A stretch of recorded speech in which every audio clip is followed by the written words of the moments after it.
د خوست ولایت د شهید رحمت ولی مسرور کرکټ لوبغالي کې د وزیر محمد اکبر خان په نوم د لومړۍ درجې یو ورځنیو ولایتي کرکټ سیالیو پیل.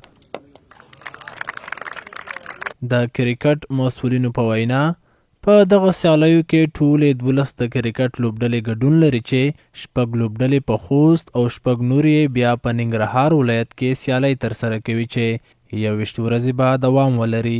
مسؤلین زیاتوي د دغو سیالیو موخه د کرکټ پراختیا، د نوو با استعداده لوبغاړو موندل او د کورني کرکټ پیاوړتیا ده. ټورنمنټ کې ټوټل 12 ټیمونه دي چې 6 ټیمونه په خوست کې او 6 ټیمونه په ننګرهار کې دي. تقریبا 21 ورځې وخت نیسي چې فاینل به په 24 تاریخ په ننګرهار لوبغالي کې ترسره کیږي. دا دی چې د کرکټ پراختیا او الکان مکه 3D ته لاړ شي، ورنه او دنه مخکې بیا نور میچونه هم راځي د ډومېسټیک چې هغې نه 3D نه بعد بیا شپږیزه ده، مطلب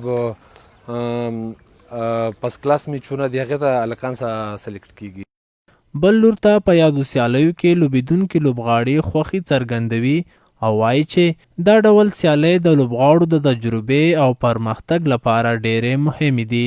دوی له مسؤلینو غوښتنه کوي چې دا ډول سیالۍ لا زیاتې کړي ترڅو ځوانو لوبغاړو ته د لوبو مناسب فرصتونه برابر شي.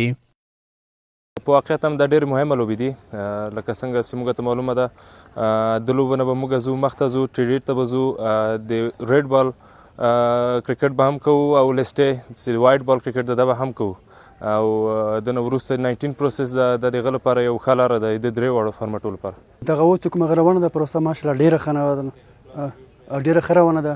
موږ د بورډ نه ډېر زیات ممنون یو، خو فقط دومره کول پکار دي چې د هغه چې دي کوم میچونه چې دي چې دا لا نور ډېر شي او همدارنګه کم ته کوم میدانونه چې هغه باید زیات شي او چې د ماشاءالله ښه روان دي انشاءالله چې د موږ به د ډېرو لوبو چې ده هغه شهیدان یو له خیره. دا یادونې ده چې دا ډول سیالۍ له دې وړاندې هم په خوست ولایت کې ترسره شوي چې ورسره سم د کورني کرکټ لوبغاړي د لوبو لپاره لا هڅول شوي.